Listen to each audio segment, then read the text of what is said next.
solemnity of honoring those who have served in our military does not go understated. Tonight, KTVO's Jordan Barr profiles a military decoration with a deep history and talks with the director of a nonprofit foundation that looks to keep the dedication alive. Let it be known that he who wears the military order of the Purple Heart has given of his blood in the defense of his homeland and shall forever be revered by his fellow countrymen.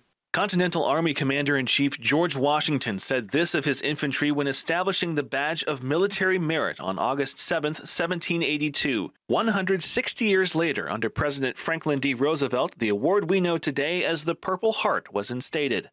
The Purple Heart is a military decoration given to service members of any branch of the U.S. military who have been wounded or killed while serving.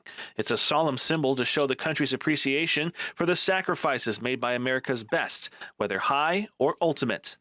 In 1992, the idea for a Purple Heart Trail was established by Frank Kuhn Jr., an Army major who served in World War II and the Korean War. From his chapter of the Military Order of the Purple Heart in Virginia, the idea went national. It starts at George Washington's birthplace, Westmoreland, and it passes his boyhood home at Ferry Farm. And it goes down to the entrance of Mount Vernon, where there is a stone, about 2 tons, with a placard on it, designating that this is the beginning of the Purple Heart Trail.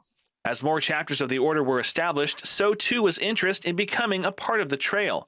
Now it's a coast-to-coast network reaching throughout all 50 states plus Puerto Rico and Guam. Both Adair County and the city of Kirksville are on the trail. The designation was completed in March of 2017. Executive Director of the Purple Heart Trail Foundation, Joe Sutton, says any entity from a city to a county to even universities and businesses can apply to be designated as part of the trail. The process itself is a relatively simple government action. Either a proclamation or a resolution has to be signed. Once that's done, the formality of becoming a Purple Heart entity is complete. Sutton himself is a recipient of the Purple Heart after injuries he suffered during Operation Enduring Freedom. He says entities willing to designate themselves as part of the Purple Heart Trail is just one of many small tokens of appreciation. Really an outward showing of that inward, feeling of gratitude for those that have paid either a high or the ultimate sacrifice for the freedoms that we all enjoy today. An outward showing of inner gratitude, one way to say thank you to those who gave some or all for us to live as we do today.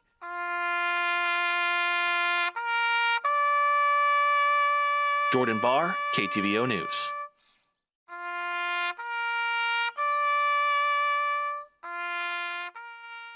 If you'd like to know more about how to enter your town, county, university, or even business onto the Purple Heart Trail, we have this link in this story on our website, ktvo.com.